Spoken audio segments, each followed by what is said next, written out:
Morning students. CLC के इस online platform पर फिर से आपका स्वागत है और मैं ऋषिराज यादव। जूलॉजी में हम 20 लेक्चर कवर कर चुके हैं और आज 21वां लेक्चर है। और 21वें लेक्चर में आज मैं बात करूंगा, पहले तो पीछे क्या पढ़ा था उसको एक बार कोरिलेट कर दूं। तो लास्ट क्लास में आपने ये पढ़ा था कि मैक्सिमम डाइजेशन और मैक्सिमम एब्जॉर्प्शन कौन कौन सी जगह पर होगा, क्यों होगा, उसके पीछे मैंने लॉजिक बताया था। पहला लॉजिक बताया था कि इसी भाग में आकर बाइल जूस, इसी भाग में आकर इंटेस्टाइनल जूस, इसी भाग में आकर पैनक्रिएटिक जूस सम्मिलित होता है। सभी जूस आकर यहां पर सम्मिलित हो रहे हैं जिसका डाइजेशन में अहम रोल होगा। तो एक एक करके हम समझते हैं कि इनके घटक क्या क्या है, कंपोजिशन क्या क्या है। हमारे पास एक साइड में ये है पैनक्रियास, तो इसको देख लेते हैं। ये शेप है ड्यूडेनम की।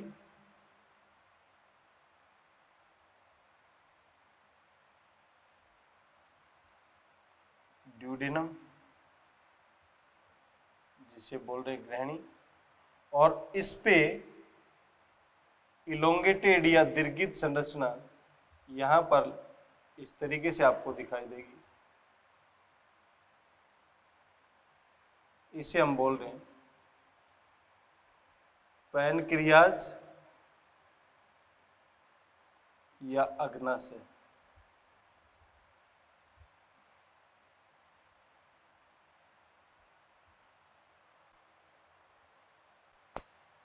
इस अग्नाशय में दो अलग अलग रोल है। एक रोल इसका पार्ट जो है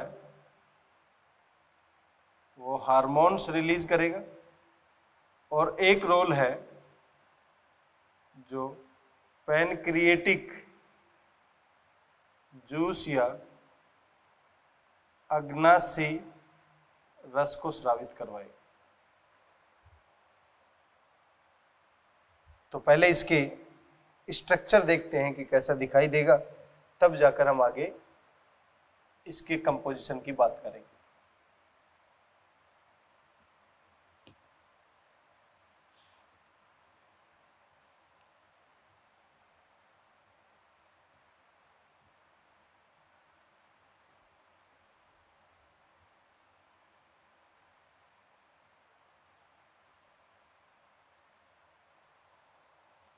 देखें, ट्रांसवर्स सेक्शन देख रहे हैं, अनुप्रस्थ काट ऑफ पैनक्रियाज, अग्नाशय की अनुप्रस्थ काट ऐसा दिखाई देगा।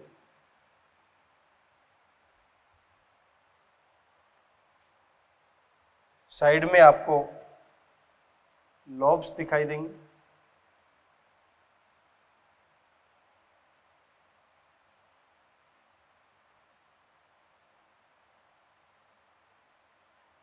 इस तरीके से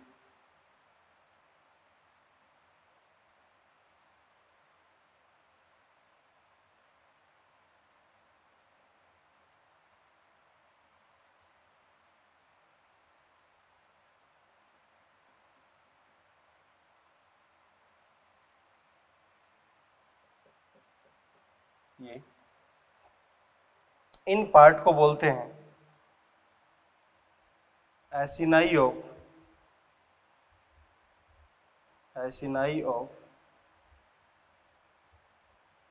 पैनक्रियाज या लोबुलर पार्ट। अग्नाशय की जो पाली वाला भाग है वो जो 99% पार्ट है, और बीच में जो भाग है यहां पर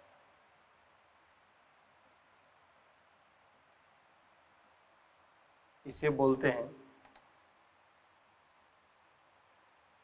आइलेट्स ऑफ लैंगरहैंस। लैंगरहैंस की द्वीपिकाएं,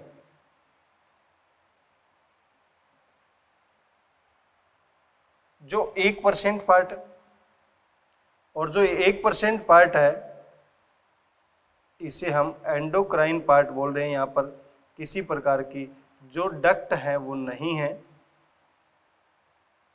और ये एंडोक्राइन पार्ट ही हार्मोन्स को रिलीज करता है,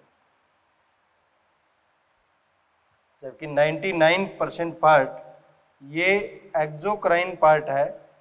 यहाँ पर डक्ट या नलिकाएं उपस्थित हैं, और ये जो एक्सोक्राइन पार्ट जो है ये पैनक्रिएटिक जूस को स्रावित करेगा, अग्नाशी रस को स्रावित। क्लियर है? पैनक्रियाज कहाँ स्थित है? ड्यूडेनम की दोनों भुजाओं के बीच में। क्या रोल है इसका? हार्मोन को भी रिलीज करता है, पैनक्रिएटिक जूस को भी रिलीज करवा रहा है। 99% पार्ट कैसा है? एक्सोक्राइन, जो पैनक्रिएटिक जूस रिलीज करवाएगा जहां पर डक्ट पाई जाती है। 1% पार्ट आइलेट ऑफ लैंगरहैंस है, जो एंडोक्राइन पार्ट है, हार्मोन को रिलीज करवाएगा। इस तरीके से ये 99% और वो 1%, ये जो पार्ट है ये 100% पार्ट जो पैनक्रियाज का बना रहे हैं। दोनों पार्ट होने की वजह से इसी को मिक्स्ड या हेटेरोक्राइन ग्लैंड कहा जाता है। मिक्स्ड या हेटेरोक्राइन ग्लैंड, मिश्रित ग्रंथि के नाम से भी इसको जानते हैं, जो कि हमारी आहार नाल से संबंधित ग्रंथि है। अब यहां पर डक्ट है इस तरीके से,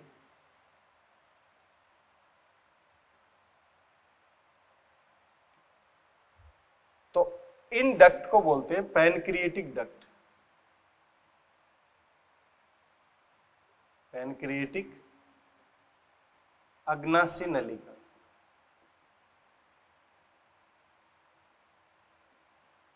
और जो पैनक्रिएटिक डक्ट है, अग्नाशी नलिका है, उस अग्नाशी नलिका के दो भाग हैं अलग अलग। एक को बोलते हैं मेन डक्ट, मुख्य नलिका, या फंक्शनल। एक का नाम है मुख्य नलिका या कार्यात्मक, और दूसरी का नाम है एक्सेसरी डक्ट या एक्सेसरी डक्ट या नॉन फंक्शनल। मीन्स सहायक या अकार्यात्मक। दो डक्ट हो गई। ये जो दो डक्ट हैं, इन डक्ट का अलग अलग नाम दे रखा। यदि मेन डक्ट की बात करूं तो उसे बोलते हैं डक्ट ऑफ विर्संग, और सहायक नलिका की बात करूं तो उसे बोलते हैं डक्ट ऑफ सेंटोरिनी। ध्यान रहे, दोनों डक्ट का नाम बता रहा हूं मैं, डक्ट ऑफ विर्संग और डक्ट ऑफ। अब मैं ये मान के चल लेता हूं एक थोड़ी देर के लिए समझाने के लिए, हमारे पास दो डक्ट है, एक ये होगी, एक ये होगी। एक तो डायरेक्टली ओपन होती है ड्यूडेनम के अंदर, जो डायरेक्टली ओपन हो रही है, इसी को बोलते हैं एक्सेसरी। और ये वाली जो है ये हिपेटिक के साथ मिलती है, और हिपेटो पैनक्रिएटिक डक्ट मिलाकर यहां एक अवरोधिनी होती है जिसे बोलते हैं स्फिंक्टर ऑफ ओडाई या ओडाई की अवरोधिनी, उसके थ्रू मिलती है। तो ये वाली जो है इसको बोलते हैं मेन डक्ट।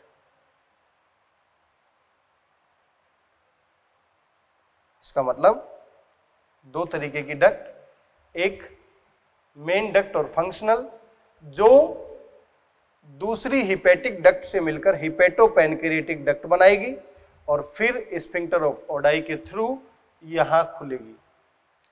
दूसरी क्या है? डक्ट ऑफ सेंटोरिनी, जो नॉन फंक्शनल एक्सेसरी है। ये नॉन फंक्शनल एक्सेसरी है, ये डायरेक्टली ड्यूडेनम भाग में जाकर खुलती है। क्लियर है मेरी बात? तो अभी तक जो मैंने बातें की वो सबसे पहले मैंने इस पैनक्रियाज की लोकेशन बताया, फिर पैनक्रियाज कैसा कैसा पार्ट है, एक्सोक्राइन कौन सा पार्ट है, एंडोक्राइन कौन सा पार्ट है, एक्सोक्राइन का रोल क्या है, एंडोक्राइन का रोल क्या है, और इसके अंदर दो प्रकार के जो डक्ट हैं, एक्सेसरी डक्ट कौन सी है, मेन डक्ट कौन सी है, उसके बारे में डिस्कस किया। अब हम बात करते हैं कि इसके एंडोक्राइन से क्या रिलीज होगा और इसका एक्सोक्राइन पार्ट जो है वो क्या रिलीज करेगा।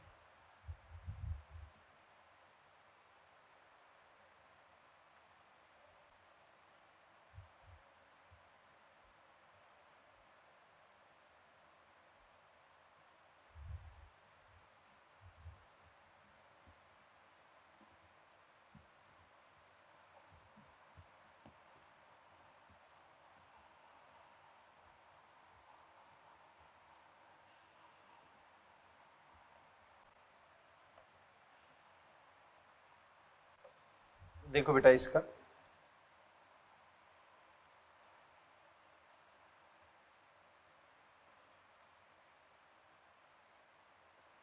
एक्सोक्राइन जो पार्ट है वो, और फिर हम बात करेंगे एंडोक्राइन पार्ट की। एंडोक्राइन पार्ट है वो, जैसा कि आपको पता है इस एक्सोक्राइन को क्या बोलते हैं? बहिस्रावी। और कौन सा पार्ट है ये? एसिनाई या लोब वाला पार्ट है। इसको क्या बोलते हैं? अंतरस्रावी। और ये आइलेट ऑफ लैंगरहैंस वाला पार्ट है। ये एसिनाई वाला पार्ट है, ये क्या रिलीज करेगा? पैनक्रिएटिक जूस रिलीज करेगा, जिसे हम क्या बोल रहे हैं? अग्नासी रस। तो इस अग्नासी रस के घटक होंगे, तो मैक्सिमम अमाउंट ऑफ वाटर होता है,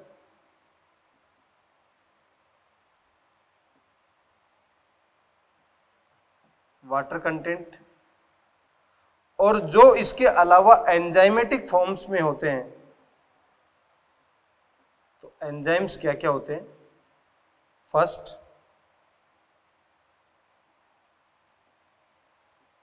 ट्रिप्सिनोजन, सेकंड काइमोट्रिप्सिनोजन। बेटा याद रखिए, AIPMT में पूछा जा चुका है। प्रोकार्बोक्सी पेप्टाइडेज,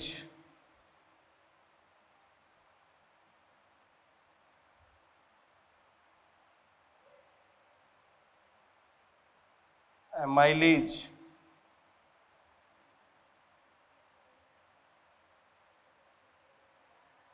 न्यूक्लिएज,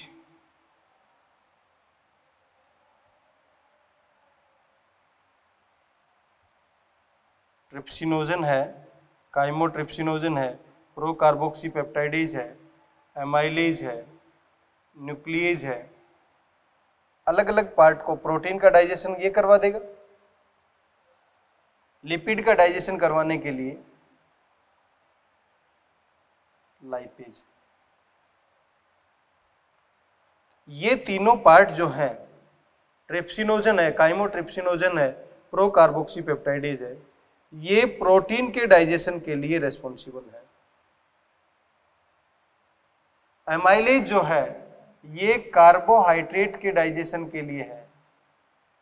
न्यूक्लिएज है, ये न्यूक्लिक एसिड के लिए है। लाइपेज है, ये फैट और लिपिड के डाइजेशन के लिए रेस्पॉन्सिबल है।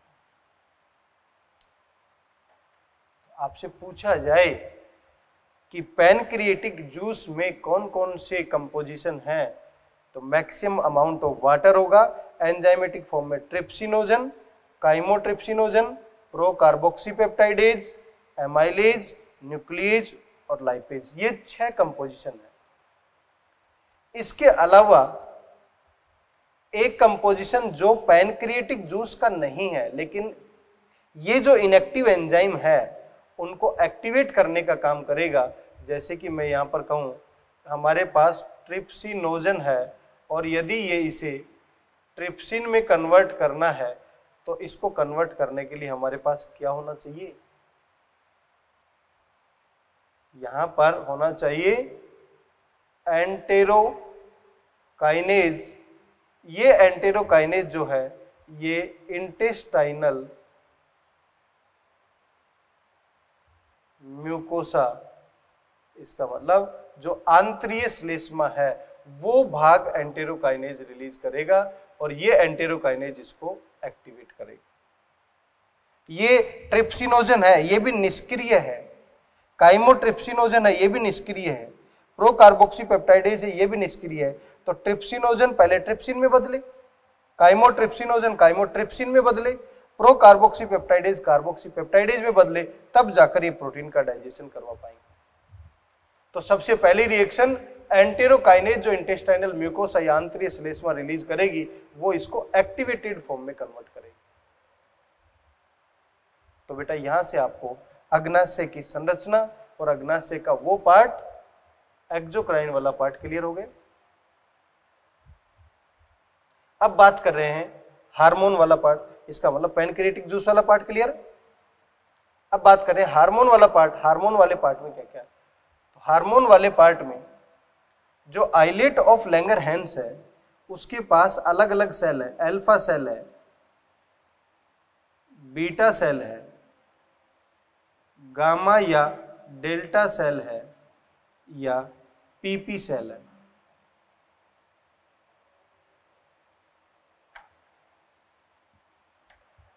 क्लियर।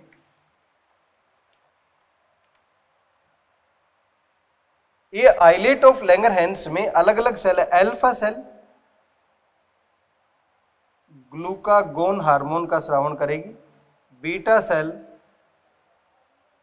इंसुलिन का, गामा या डेल्टा सेल सोमेटोस्टेटिन का और पीपी सेल पैनक्रिएटिक पॉलीपेप्टाइड इसका स्रावण कराती। अब बेटा आपको दोनों चीजें पता लग गई हैं कि पैनक्रिएटिक जूस क्या है। पैनक्रिएटिक जूस ये, और इसकी बात की जाए पैनक्रिएटिक जूस की तो इसका पीएच जो है वो अल्कलाइन होता है। अल्कलाइन मीन्स क्षारीय। और ये जो हार्मोन है ये हार्मोन अंतःस्रावी भाग से होंगे release, alpha beta gamma delta या पीपी सेल्स हैं, तो हार्मोन का वाला पार्ट अलग है। और पैनक्रिएटिक जूस जिसकी पीएच क्षारीय है ये कहां से रिलीज होगा, इस एक्सोक्राइन पार्ट से रिलीज होगा। क्लियर है यहां तक सभी को। तो ये वाला पोर्शन जो मैंने बात की अभी तक आपसे, ये पैनक्रियाज से रिलेटेड। तो पैनक्रियाज की स्ट्रक्चर, संरचना कैसी है, पैनक्रियाज की लोकेशन या स्थिति कहां पर है, कहां पर लोकेटेड है, ग्रहणी की दोनों भुजाओं के बीच। पैनक्रियाज के दो भाग हैं, एक्सोक्राइन एंडोक्राइन। एक्सोक्राइन का रोल क्या है, एंडोक्राइन का रोल क्या है। एंडोक्राइन का रोल है डिफरेंट हार्मोन को रिलीज करना, वो glucagon, insulin, somatostatin, pancreatic polypeptide हो सकता है। और यहाँ पर एक्सोक्राइन पार्ट है उसमें डिफरेंट एंजाइम है, ट्रिप्सिनोजन, काइमोट्रिप्सिनोजन, प्रोकार्बोक्सीपेप्टाइडेज। ये इनएक्टिवेटेड फॉर्म में है, जो प्रोटीन का डाइजेशन करेंगे तो इससे पहले एक्टिवेट कराना पड़ेगा। एमाइलेज है, न्यूक्लियस है, लाइपेज है। ये कार्बोहाइड्रेट का डाइजेशन करवाएगा एमाइलेज, ये न्यूक्लिक एसिड का करवाएगा और ये फैट और लिपिड का। तो इस तरीके से हमने एक सहायक ग्रंथि की बात और कर ली। पहले सहायक ग्रंथि की बात की थी सलाइवरी ग्लैंड्स या लार ग्रंथियां। दूसरी एसोसिएटेड ग्लैंड कौन सी है, पैनक्रियाज। और अब तीसरी की बात करेंगे जो हमारे शरीर की सबसे बड़ी ग्लैंड है, जिसे यकृत, लीवर या जिगर कहा जाता है, जिसका वजन 1.2 से लेकर 1.5 केजी तक हो सकता है।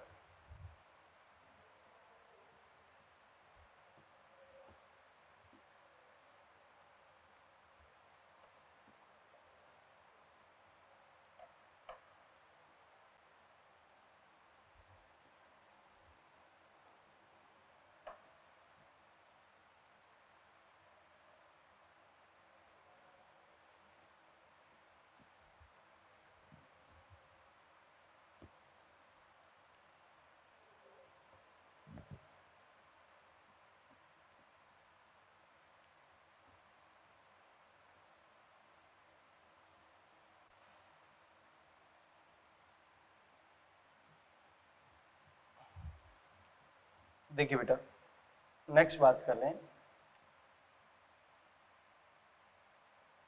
लीवर, यकृत,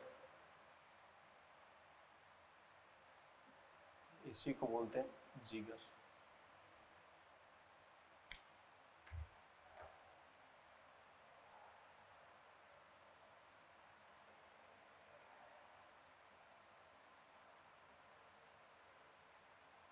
कुछ पॉइंट देखिए इससे रिलेटेड। यदि आपसे कहा जाए लार्जेस्ट ग्लैंड ऑफ बॉडी, तो लीवर ही है।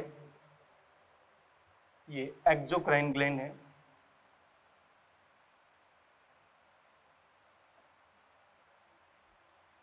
यदि यहां पर लार्जेस्ट एंडोक्राइन वर्ड दे दिया जाए तो ये आंसर नहीं होगा, तब थायराइड आंसर जाएगा। तो largest gland of the body liver, exocrine gland है, इसका मतलब यहां पर डक्ट्स होंगी। इसका वजन 1.2 से लेकर 1.5 केजी, और इसको कवर करने के लिए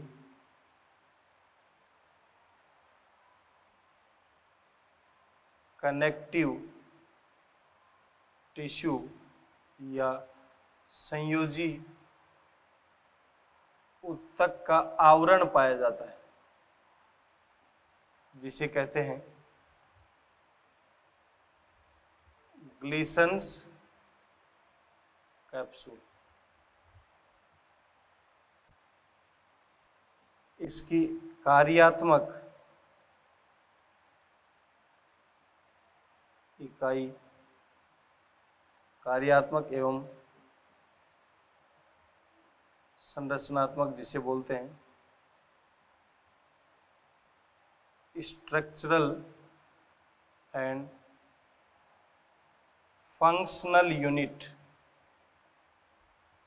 वो है हिपेटिक लोब्यूल। Hepatic lobule. बेटा 3-4 चीजें जो मैंने बताई ध्यान से समझें। आपसे कहा जाए लीवर क्या है, लार्जेस्ट ग्लैंड ऑफ बॉडी, हमारे शरीर की सबसे बड़ी ग्रंथि। कैसी है, एक्सोक्राइन है, एंडोक्राइन है? एक्सोक्राइन ग्लैंड है क्योंकि यहाँ डक्ट प्रेजेंट है। वजन कितना है, 1.2 से लेकर 1.5 केजी। इसकी कवरिंग प्रेजेंट है, संयोजी ऊतक का आवरण जो प्रेजेंट है उसे बोलते हैं ग्लीसन्स कैप्सूल या ग्लीसन संपुट। और संरचनात्मक कार्यात्मक इकाई या स्ट्रक्चर एंड फंक्शन यूनिट क्या है इसकी, हिपेटिक लोब्यूल।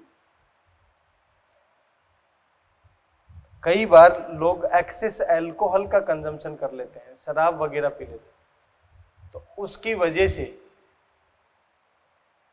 सबसे ज्यादा ये लीवर प्रभावित होता है। और ग्लीसोनियन सिरोसिस हो जाता है।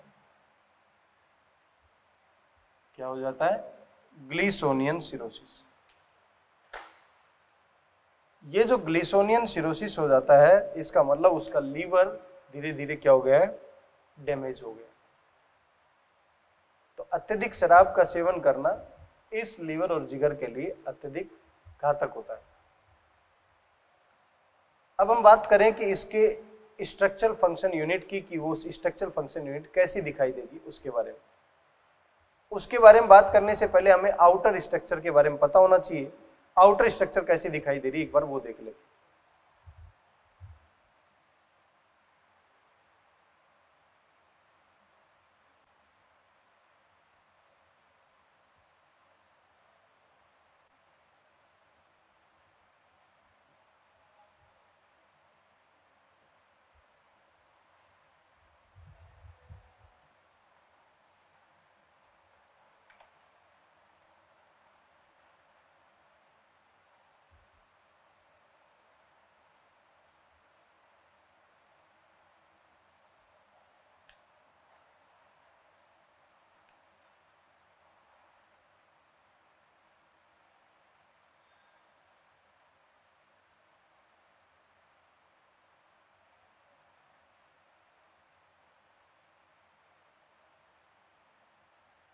आप भी सभी लोग इस डायग्राम को बनाते रहें, तब आपको एक आइडिया मिले।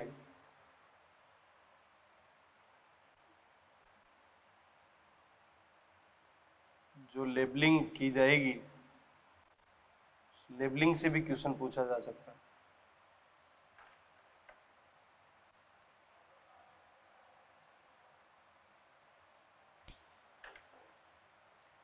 ये वाला पार्ट जो है इसको बोलते हैं राइट, ये वाला पार्ट जो है वो क्या है, लेफ्ट।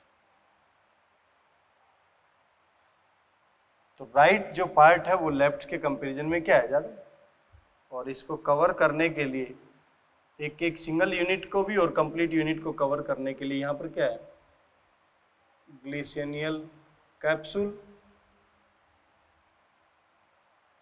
राइट साइड से डक्ट अराइज हो रही है, इसे बोलते हैं राइट हिपैटिक डक्ट, और लेफ्ट साइड से अराइज हो रही है, इसे बोलते हैं लेफ्ट हिपैटिक डक्ट। राइट और लेफ्ट दोनों हिपैटिक डक्ट हैं, ये दोनों आपस में जहां मिलेंगे इसे बोलते हैं कॉमन हिपैटिक डक्ट। ये लेटरल साइड में आपको पार्श्व सतह पर बैलून लाइक स्ट्रक्चर दिखाई दे रही है, इसको बोलते हैं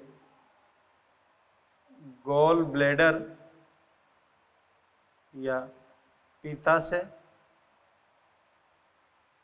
ये दाईं वाली भाग है और ये वाला भाग कौन सा है, बाएं वाला भाग।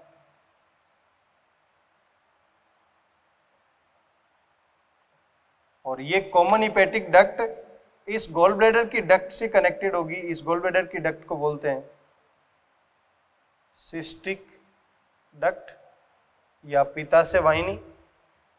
जब ये कॉमन हिपैटिक डक्ट इसके अंदर मिल जाती है तब जाकर बन जाती है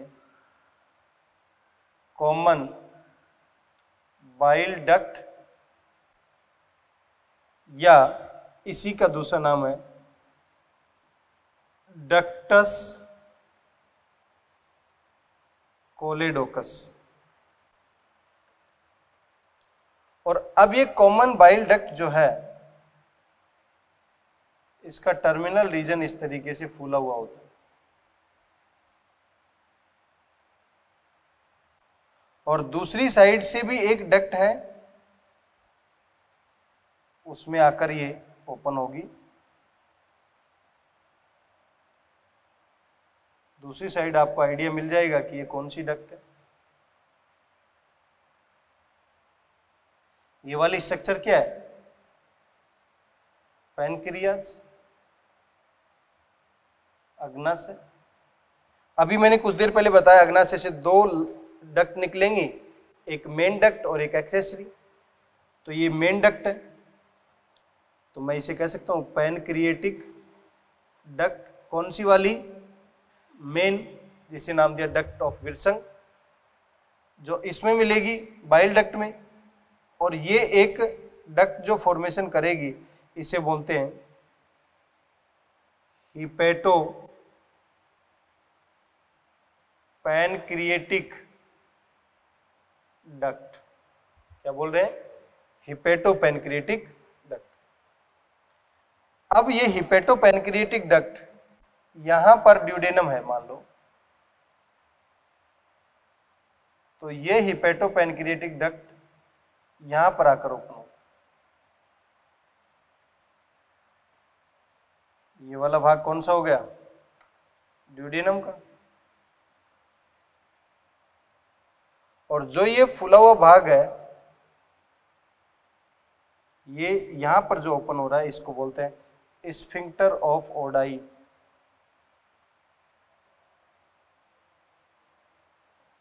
या ओडी की अवरोधिनी, ओडी की अवरोधिनी। ये सबसे भारी भाग ग्लिसन्स कैप्सूल, ये राइट भाग, ये लेफ्ट भाग, दोनों आपस में मिलेंगे। Right hepatic duct, left hepatic duct, दोनों आपस में मिले common hepatic duct. Common hepatic duct किस में मिल रहा है? गॉल ब्लैडर के सिस्टिक डक्ट में। क्या बनाएगा? कॉमन बाइल डक्ट या डक्टस कोलेडोकस। अब कोलेडोकस ये फाइनली इस फूले हुए भाग में ओपन होता है, इसको बोलते हैं बॉयडन अवरोधिनी, स्फिंक्टर ऑफ बॉयडन या बॉयडन अवरोधिनी। ये पैनक्रियाज की मेन डक्ट में मिलेगा। क्या बनाएगा? Hepato pancreatic duct. और हिपेटो पैनक्रिएटिक डक्ट कहां पर ओपन होगी? इस ग्रहणी या ड्यूडेनम भाग में। किसके थ्रू? स्फिंक्टर ऑफ ओडाई के। आप ध्यान से समझिए एक बार दोबारा इस डायग्राम को। हमारे पास लीवर, लीवर के अंदर दो लोब यहां पर दिखाई दे रहे हैं, राइट एंड लेफ्ट। राइट का पार्ट बड़ा है, लेफ्ट का। अब ये राइट वाला पार्ट जो है ये डक्ट अराइज करेगा, उसे बोलेंगे राइट हिपेटिक डक्ट। लेफ्ट वाला जो अराइज करेगा लेफ्ट हिपेटिक डक्ट। दोनों जहां पर मिले उसे नाम क्या दे दिया? Common hepatic duct. और कॉमन हिपेटिक डक्ट जब इस सिस्टिक डक्ट में मिलेगी तो क्या बना रही है? कॉमन बाइल डक्ट या डक्टस कोलेडोकस। स्फिंक्टर ऑफ बॉयडन के थ्रू पैनक्रिएटिक डक्ट मेन में खुलेगी और ये दोनों आपस में मिलकर क्या बनाएंगे? Hepato pancreatic duct. और हिपेटो पैनक्रिएटिक डक्ट फाइनली कहां पर ओपन होगी? ड्यूडेनम में, स्फिंक्टर ऑफ ओडाई के थ्रू। क्लियर है यहां तक? नेक्स्ट पॉइंट डिस्कस कर रहे हैं कि इसके इंटरनल स्ट्रक्चर में कैसे दिखाई देगा, या स्ट्रक्चरल एंड फंक्शनल यूनिट जो है, कार्यात्मक और संरचनात्मक इकाई है, उस कार्यात्मक और संरचनात्मक इकाई का नाम अभी दिया था हमने हिपेटिक लोब्यूल। और उस हिपेटिक लोब्यूल की बात करेंगे।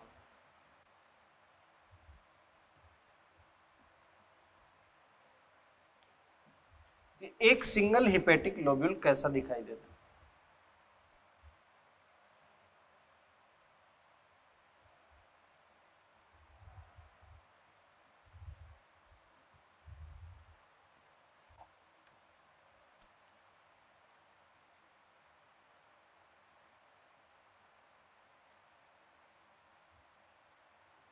एक लीवर के अंदर इस तरीके के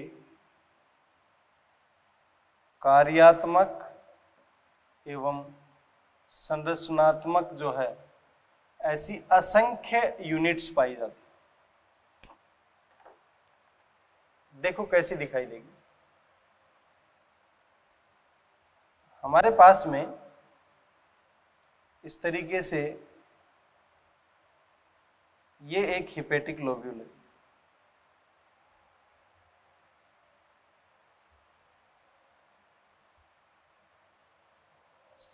तो हिपेटिक लोब्यूल को कवर करने के लिए भी क्या है? Glisson's capsule.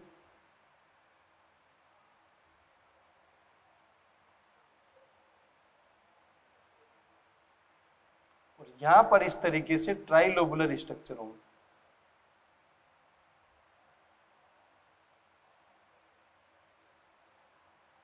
इस तरीके से एक एक चीज समझे ध्यान से। क्या है ये ट्राइलोबुलर जो स्ट्रक्चर है इसको नाम देते हैं बेटा हिपेटिक मीन्स लीवर ट्राइड, इसका मतलब इसके अंदर 3 चीजें हैं, ट्राई 3। एक ब्रांच ऑफ हिपेटिक आर्टरी, जो यकृत धमनी है उसकी एक branch of hepatic portal vein, यकृत निवाहिका शिरा की एक ब्रांच है,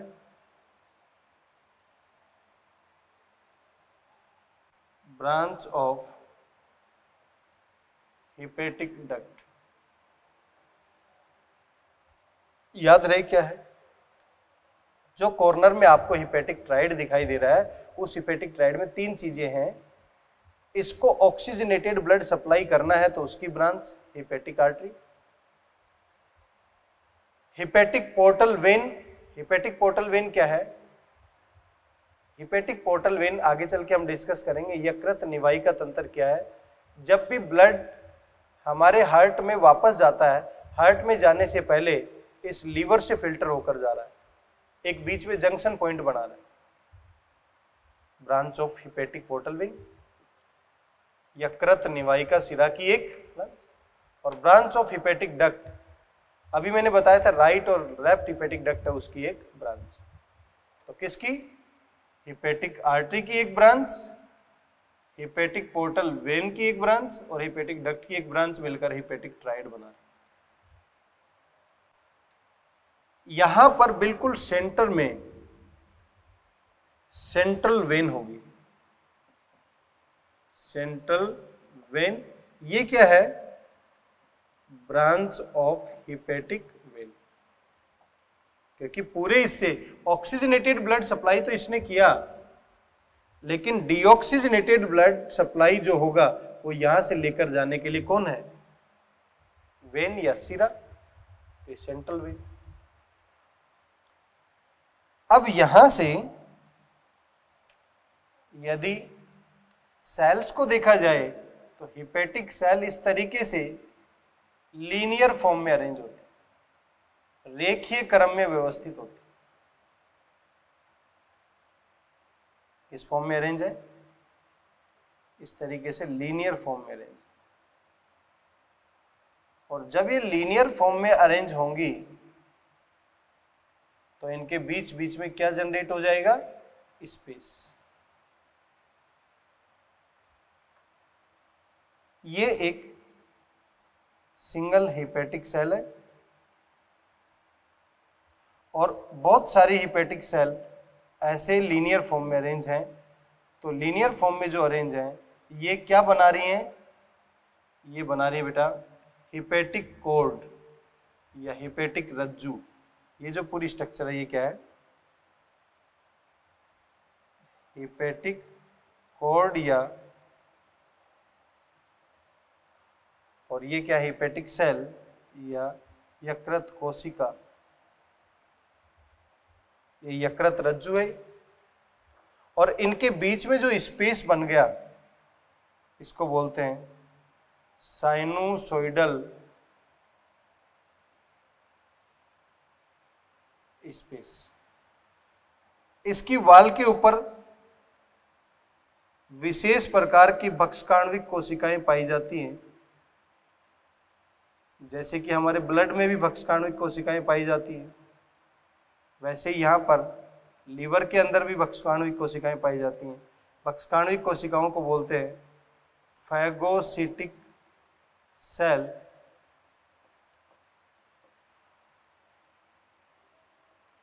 और इसका नाम है कूफर सेल। और चारों तरफ ये जो आपको दिखाई दे रहा है ये क्या है? इसका आवरण, जिसे बोल रहे हैं कैप्सूल। अब देखिए बेटा, दोबारा ध्यान से समझे क्या है। एक फंक्शनल और स्ट्रक्चर यूनिट की बात की जाए, एक कार्यात्मक और संरचनात्मक इकाई की बात की जाए, तो उस कार्यात्मक और संरचनात्मक इकाई का नाम है लीवर के केस में हिपेटिक लोब्यूल। एक हिपेटिक लोब्यूल को देखा जाए तो हिपेटिक लोब्यूल में इस तरीके से दिखाई देंगे कॉर्नर पर यहां पर ट्राइड स्ट्रक्चर दिखाई देती है जिसे नाम दे रहे हैं हिपेटिक ट्राइड। हिपेटिक ट्राइड में तीन चीजें, branch of hepatic artery, branch of hepatic portal vein and branch of hepatic duct, ये तीनों चीजें। इसके बीच बीच में जो आपको स्पेस दिखाई दे रहा है उस स्पेस को बोल रहे हैं साइनोसॉइडल स्पेस। इस साइनोसॉइडल स्पेस के ये जो वाल है या दीवार है, इस पर क्या है, विशेष प्रकार की बक्ष्काण्विक कोशिकाएं पाई जाती हैं जिन्हें बोलते हैं कूफर सेल। ये जो सेल्स जो हैं 1 2 3 इस तरीके से जो सेल्स हैं उन्हें बोल रहे हैं हिपेटिक सेल, यकृत कोशिका। हिपेटिक सेल एक लीनियर फॉर्म या रेखीय क्रम में व्यवस्थित होती हैं, उस रेखीय क्रम को बोल रहे हैं हिपेटिक कॉर्ड। दो हिपेटिक कॉर्ड के बीच में क्या बन गया, स्पेस। इस स्पेस का नाम क्या दिए, साइनोसॉइडल स्पेस। ये सभी के बीच में जो सेंट्रल वेन प्रेजेंट है वो क्या है, एक हिपेटिक वेन की क्या है, एक ब्रांच। तो यहां पर ऑक्सीजनेटेड ब्लड सप्लाई कौन करेगा, ये ऑक्सीजनेटेड ब्लड सप्लाई कर, और यहां से बाहर डीऑक्सीजनेटेड कौन लाएगा, ये। और ये हिपेटिक जो डक्ट है ये क्या काम करेगी, बाइल को बाहर भेजने का। इसका मतलब जो पीत रस है उसको बाहर भेजने का काम करेगी। हिपेटिक पोर्टल वेन क्या है, ब्लड सर्कुलेशन में जो ब्लड आएगा उससे नाइट्रोजिनस वेस्ट मटेरियल को रिमूव करवाने का काम कौन करेगी, हिपेटिक पोर्टल वेन, जिसे हम बोल रहे हैं यकृत निवाहिका शिरा। क्योंकि आपको पता होगा कि यूरिया का फॉर्मेशन, ह्यूमन बीइंग यूरियोटेलिक है, और यूरिया का फॉर्मेशन या यूरिया का निर्माण जो होता है वो यकृत में होता है। किस तरीके से होता है, NH2CO NH2, ये यूरिया है, इसका निर्माण कैसे होता है, कार्बन डाइऑक्साइड 1, अमोनिया 1 और अमोनिया। तो इस नाइट्रोजिनस वेस्ट मटेरियल को इस फॉर्म में यूरिया क्या करती है, लीवर क्या करता है, यूरिया का सिंथेसिस करता है। लेकिन इस यूरिया को बॉडी से बाहर डिस्चार्ज कौन करेगी, बॉडी से बाहर डिस्चार्ज करने का काम कौन है, लेकिन इसका फॉर्मेशन किसने किया, क्लियर है यहां तक सभी को। तो इससे जो जूस सीक्रेट हो रहा है उसको क्या बोल रहे हैं, बाइल जूस। तो उसके बारे में भी देख लेते हैं क्या है।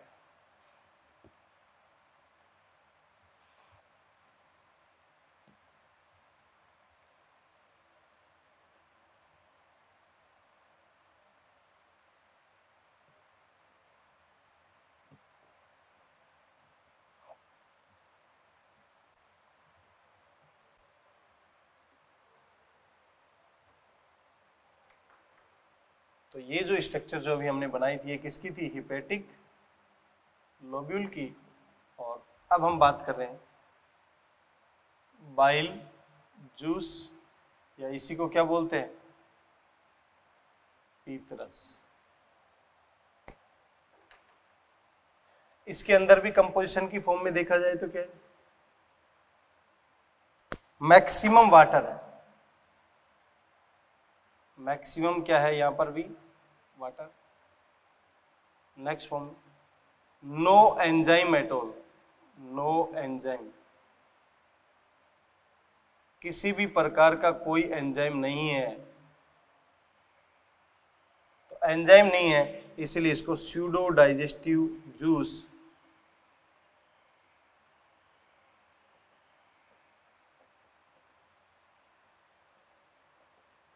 Pseudo digestive juice.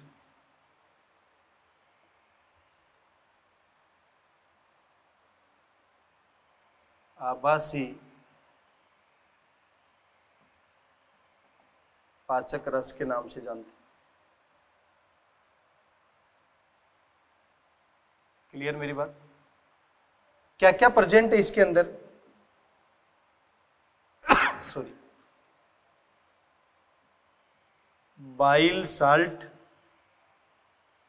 जिसे हम बोलते हैं पीत लवण, जिसमें सोडियम पोटेशियम के ग्लाइकोलेट या सोडियम पोटेशियम के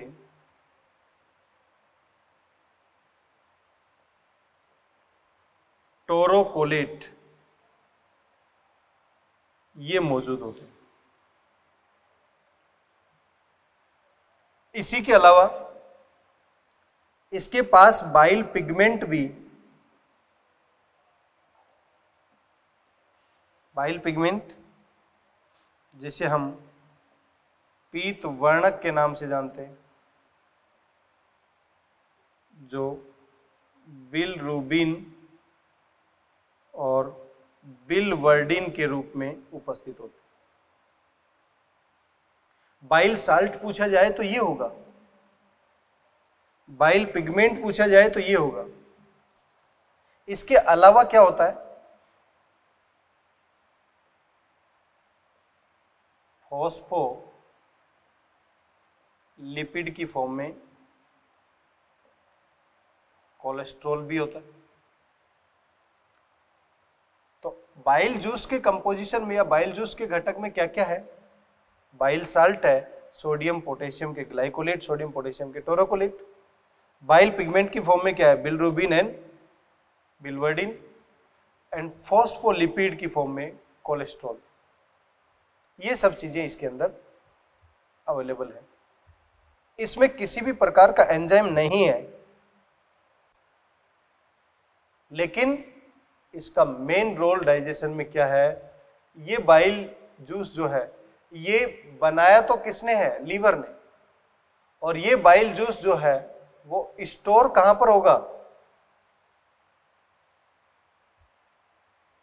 गॉल ब्लैडर या पित्ताशय में। इसका मेन रोल क्या है, emulsification of fat, emulsification of fat means इसी को बोलते हैं वसा का पायसीकरण। बड़े बड़े वसा के जो कण जो हैं उनको छोटे छोटे कणों में तोड़ना और लाइपेज की एक्टिविटी को इनहेंस करना, क्योंकि उस लिपिड के ऊपर उस फैट को कौन डाइजेस्ट करवाएगा, लाइपेज एंजाइम। तो लाइपेज एंजाइम की एक्टिविटी को बढ़ाना, ये इसका काम। तो बेटा आज मैंने जो बातें की उसको समराइज करूं, उसको संक्षिप्त रूप में बताऊं, तो सबसे पहले मैंने बात की कि हमारा डाइजेशन मैक्सिमम ड्यूडेनम में हुआ। तो ड्यूडेनम में क्यों हुआ, pancreatic juice, intestinal juice, bile juice वहां पर आकर मिल रहे हैं इसलिए। फिर मैंने बात की पैनक्रियाज की, कि पैनक्रियाज के दो पार्ट है, एक्सोक्राइन पार्ट है, एंडोक्राइन पार्ट है। एंडोक्राइन पार्ट का रोल हार्मोन में है, insulin, glucagon, somatostatin, pancreatic polypeptide release hormone की फॉर्म में। दूसरी साइड मैंने बात की एक्सोक्राइन पार्ट की। एक्सोक्राइन पार्ट 99% पार्ट है जो पैनक्रिएटिक जूस रिलीज करवाएगा। काइमोट्रिप्सिनोजन है, ट्रिप्सिनोजन है, प्रोकार्बोक्सीपेप्टाइडेज है, एमाइलेज है, न्यूक्लिएज है और लाइपेज है। ये सभी कंपोजिशन किसके हैं, पैनक्रिएटिक जूस के। इन सब का अलग अलग रोल है, प्रोटीन में, कार्बोहाइड्रेट में, न्यूक्लिक एसिड में और लिपिड में, डाइजेशन में। फिर उसके बाद मैंने बात की हमारी लार्जेस्ट ग्लैंड लीवर की। तो लीवर का एक्सटर्नल स्ट्रक्चर बताया मैंने कि किस तरीके से राइट और लेफ्ट मिलकर duct, common hepatic duct cystic duct में मिलकर कॉमन बाइल डक्ट बनाती है, और कॉमन बाइल डक्ट फॉर्म करके क्या बना रही है, स्फिंक्टर ऑफ बॉयडन के थ्रू मिलकर फाइनली हिपेटोपैनक्रिएटिक डक्ट का निर्माण करती है, और हिपेटोपैनक्रिएटिक डक्ट स्फिंक्टर ऑफ ओडाई के थ्रू ग्रहणी में खुलती है। फिर मैंने बात की कि उसकी स्ट्रक्चरल और फंक्शनल यूनिट है हिपेटिक लोब्यूल। तो हिपेटिक लोब्यूल में क्या क्या है, हिपेटिक ट्रायड है, फैगोसिटिक सेल या कूफर सेल है, साइनोसोइडल स्पेस है, हिपेटिक सेल्स का लीनियर अरेंजमेंट हिपेटिक कॉर्ड की फॉर्म में है। ये सब चीजें मैंने बताई। फिर मैंने बताया कि बाइल जूस का कंपोजिशन क्या क्या, बाइल जूस का कंपोजिशन क्या है। मैंने बताया कि बाइल जूस में किसी भी प्रकार का कोई एंजाइम नहीं होता है, इसीलिए इसको स्यूडो डाइजेस्टिव एंजाइम कहा जाता है। लेकिन डाइजेशन में बहुत अहम भूमिका है। क्यों अहम भूमिका है? क्योंकि इससे रिलेटेड जो डाइजेशन होगा लिपिड का, उसके इमल्सिफिकेशन में बहुत बड़ा रोल है इसका। साथ साथ में इमल्सिफिकेशन के साथ में लाइपेज की एक्टिविटी को भी क्या करता है? बढ़ाने का काम करता है। कौन कौन से कंपोजिशन है इसमें? मैक्सिमम वाटर है, बाइल साल्ट की फॉर्म में सोडियम पोटेशियम के ग्लाइकोलेट, सोडियम पोटेशियम के टोरोकोलेट है, बाइल पिगमेंट की फॉर्म में बिलरुबिन बिलवर्डिन है, फॉस्फोलिपिड की फॉर्म में कोलेस्ट्रॉल वगैरह। ये सभी इस बाइल जूस का पीएच भी देखा जाए तो ये भी क्या है? एल्कलाइन है, मीन्स क्षारीय पीएच का। तो बेटा आज जो मैंने डिस्कस किया पैनक्रियाज और लीवर के बारे में, नेक्स्ट क्लास में हम लीवर के फंक्शन के बारे में बात करेंगे। बहुत सारे फंक्शन है, यूरिया का फॉर्मेशन, ग्लूकोज का ग्लाइकोजन में कन्वर्जन, ग्लाइकोज का ग्लूकोज में कन्वर्जन, डिटॉक्सिफिकेशन ऑफ ड्रग्स, बहुत सारे फंक्शंस हैं, 17 to 18 फंक्शंस। इन सब की बात मैं नेक्स्ट क्लास में करूंगा। आज के लिए इतना ही। Thank you so much.